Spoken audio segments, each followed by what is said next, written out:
Di sebuah desa kecil yang jauh dari hiruk-pikuk kota, hiduplah seorang petani bernama Mulyono I. Ia seorang pria sederhana yang menggantungkan hidupnya pada kebun jagung warisan orang tuanya.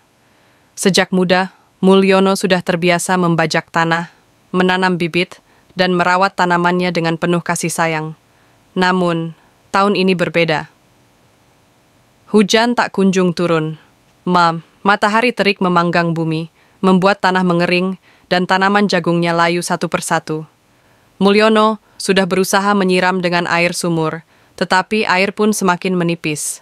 Dengan hati yang berat, ia hanya bisa melihat kebunnya yang perlahan mati.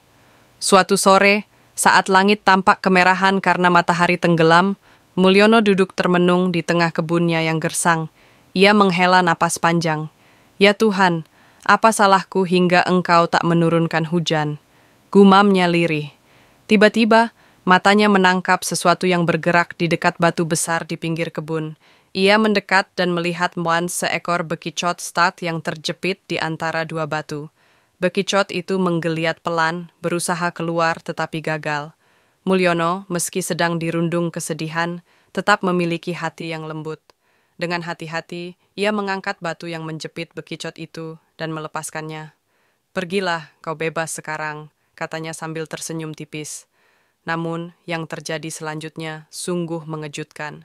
Bekicot itu tiba-tiba bersinar terang dan berubah menjadi seorang lelaki tua berjubah putih dengan tongkat emas di tangannya. Mulyono terperangah, mulutnya terbuka, tetapi tak ada kata yang keluar. Lelaki tua itu tersenyum bijak dan berkata, "Wahai Mulyono, kau telah menolongku. Aku adalah dewa hujan yang sedang menguji hati manusia. Kau telah lulus ujian. Sebagai balasannya, aku akan memberikan apa yang kau butuhkan." Seketika itu juga, langit yang tadinya cerah berubah mendung. Angin sejuk berembus, membawa aroma hujan yang khas. Dalam hitungan detik, tetesan air mulai jatuh dari langit, lalu berubah menjadi hujan deras. Mulyono berdiri di tengah kebunnya, merasakan air hujan membasahi tubuhnya. Ia tertawa bahagia, membiarkan dirinya kuyup. Ia melihat tanah yang kering mulai menyerap air, dan tanaman jagungnya yang hampir mati kembali segar dalam waktu singkat.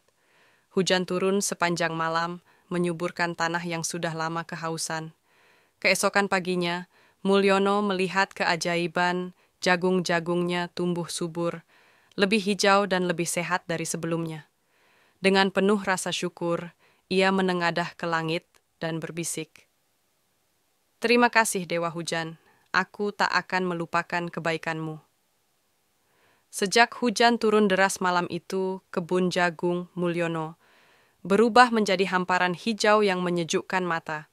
Jagung-jagung tumbuh tinggi dengan daun yang segar dan bulir yang semakin membesar. Para tetangga yang sebelumnya prihatin dengan keadaan kebunnya kini takjub melihat keajaiban yang terjadi. "Luar biasa, Mulyono. Bagaimana bisa jagungmu tiba-tiba subur seperti ini?" tanya Pak Wiryo, tetangganya yang juga seorang petani. Mulyono hanya tersenyum. "Mungkin Tuhan masih kasihan padaku, Pak," jawabnya singkat, memilih untuk menyimpan kisah tentang bekicot itu sebagai rahasia. Namun, tidak semua orang senang dengan keberuntungan Mulyono. Sarpan, seorang petani yang ladangnya masih kering dan gagal panen, mulai merasa iri. Ia diam-diam mengintai Mulyono, mencoba mencari tahu rahasia kesuburan kebunnya. Suatu malam, saat hujan turun gerimis, Sarpan menyelinap ke kebun Mulyono. Ia berjalan pelan di antara barisan jagung, mengamati tanah yang begitu subur. "Pasti ada sesuatu yang disembunyikannya," gumamnya.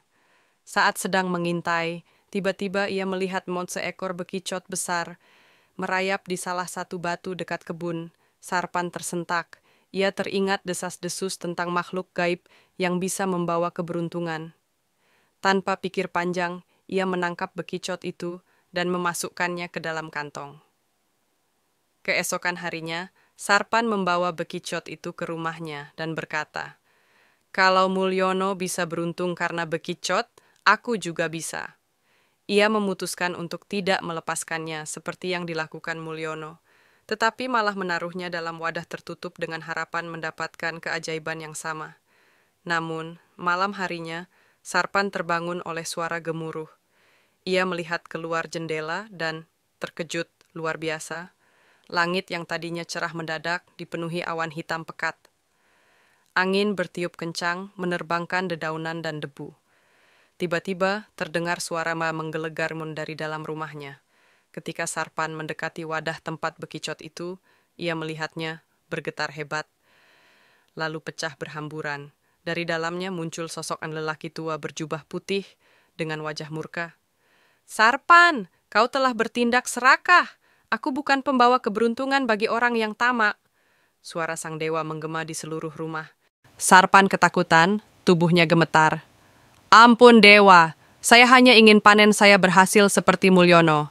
Sang dewa mengangkat tongkat emasnya, dan seketika hujan deras turun disertai petir menyambar-nyambar. Namun, bukan hujan yang menyuburkan tanah, melainkan banjir besar yang menghanyutkan ladang Sarpan. Dalam hitungan menit, tanahnya yang kering berubah menjadi lumpur, dan semua tanamannya hancur diterjang air. Sarpan hanya bisa menangis melihat semua jerih payahnya musnah dalam semalam. Esok paginya, Mulyono yang mendengar kejadian itu segera mendatangi rumah Sarpan. Ia melihat pria itu terduduk lesu di depan rumahnya yang berantakan. Sarpan, apa yang terjadi? Tanya Mulyono dengan wajah prihatin. Dengan suara lirih, Sarpan mengakui semuanya.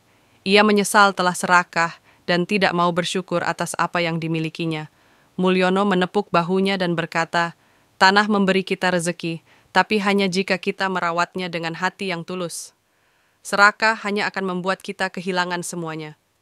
Sarpan mengangguk pelan. Sejak saat itu, ia berubah. Ia belajar untuk bekerja lebih keras tanpa mengandalkan keberuntungan semata. Dan setiap kali melihat hujan turun, ia selalu teringat akan kesalahannya dan juga kebaikan Mulyono yang telah menyelamatkannya dari jalan yang salah. Sementara itu, Mulyono tetap hidup sederhana, tetapi dengan hati yang lebih bahagia. Ia percaya bahwa keajaiban sejati bukan datang dari sihir atau makhluk gaib, melainkan dari kebaikan hati dan kerja keras yang dilakukan dengan tulus. Pesan dari cerita ini adalah, kebaikan akan selalu berbuah kebaikan. Mulyono menolong bekicot tanpa mengharapkan imbalan, tetapi justru mendapat berkah berupa hujan yang menyuburkan kebunnya. Ini mengajarkan bahwa perbuatan baik, sekecil apapun, bisa membawa keberuntungan di kemudian hari. Keserakahan akan membawa malapetaka. Sarpan yang iri dan ingin mendapatkan keberuntungan dengan cara yang salah justru kehilangan segalanya. Hal ini menunjukkan bahwa keserakahan hanya akan membawa kehancuran. Bersyukur dan bekerja keras lebih baik daripada mengandalkan keberuntungan. Mulyono tidak menyerah pada keadaan meskipun gagal panen, sementara Sarpan hanya mencari cara instan tanpa usaha. Keberhasilan sejati datang dari kerja keras dan ketulusan hati. Alam memberi rezeki bagi mereka yang merawatnya dengan baik. Hujan yang turun menyuburkan tanah Mulyono karena ia merawatnya dengan penuh kasih, sedangkan tanah Sarpan hancur karena keserakahannya.